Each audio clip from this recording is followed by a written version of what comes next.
3, 2, 1. Okay, magandang araw mga kobra. Ito mga kobra, titingnan niyo ito yung ating logo. Logo natin mga kobra. I-retouch naman natin ito mga kobra. Dahil ano na, medyo may pagkaluma na. Kita ko sa inyo paano ko ito retouch. Ito mga kobra, yung logo natin. Nung sa kabila pa tayo ng barbershop, nasa ano ito, sa may mga kobra, wall natin. Kinating ko na lang, kinating para makabit dito mga kobra, may kabit ko. Tingnan nyo mga kobra, yun, logo. Yung kamay ko mga kobra, kamay ko ito. Ito yung kamay ko. Yun. Tingnan nyo mga kobra, kamay ko ito. Okay? Wala nyo mga kobra.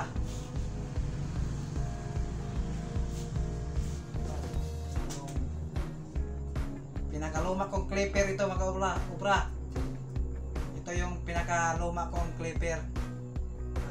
Wall ito. Saka ito yung gunting na binigay lang sa ko mga kobra. Kaibigan ko na sa Manila pa. Ano mga kobra? Kaya para sa akin, ko ito mga kobra. Memorable ko ito dahil magamit ko ito. Gamit ito sa kobra Manila pa. Kaya pinintura ko dito mga kobra, ginawa ko. Kahit sana ko, hindi ko i-display sa bahay. Pag wala akong barbershop, hindi ko ito ma-display sa bahay. Ito mga kobra, tingnan nyo. Okay, pinturahan na naman natin mga kobra. Pinturahan natin ng puti. Dahil pid na mga kobra, sobrang tagal na talaga ito. 2015 ko pa ito ginawa. Itong logo na ito. Alam niyo mga kobra, itong logo na ito ay ginawa ko ito sa kabila pang inupahan namin na barbershop. Bali sa wall yan mga kobra nakalagay. May division. Kaya kung makikita nyo ngayon mga kobra, kinating ko na dahil sinira namin, giniba namin yung division. Dinala ko na lang mga kobra, kinating ko para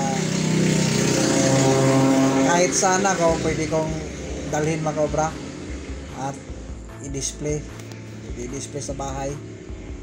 Dahil ito mga kobra, memorable ko para sa akin ito, memorable talaga ito sa akin dahil magamit ko ito mga kobra, ginawa ko ito.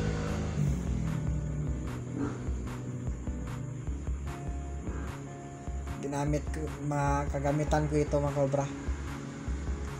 Gaya nito mga kobra, itong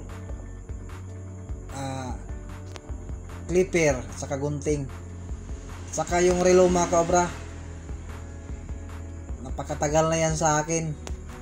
Mula grade 4 pa ako ng elementary hanggat nagkolehiyo ako mga kobra. Ginagamit ko pa rin yan.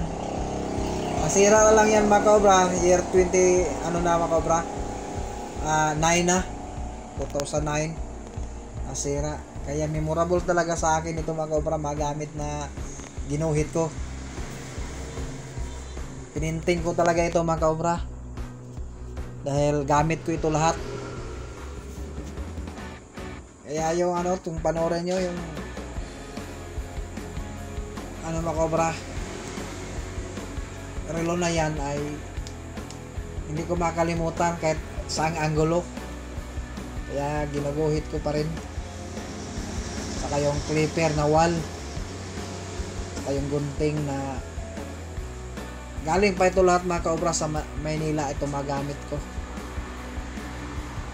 Saka naman yung relo mga kaobra, made in Japan po yun.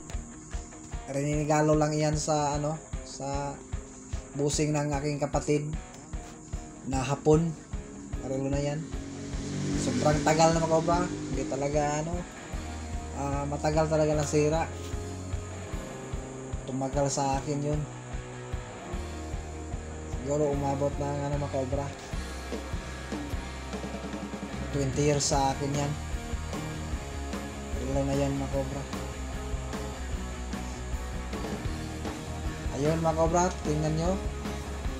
At maraming salamat, lalo na sa aking mga subscriber. Sa hindi pa nagkaano mga kaobra, subscribe na po kayo sa akin, Tinio Obra. Yun, Mama Tok Barbershop. Ito mga kaobra, ang aking logo. Tingnan nyo.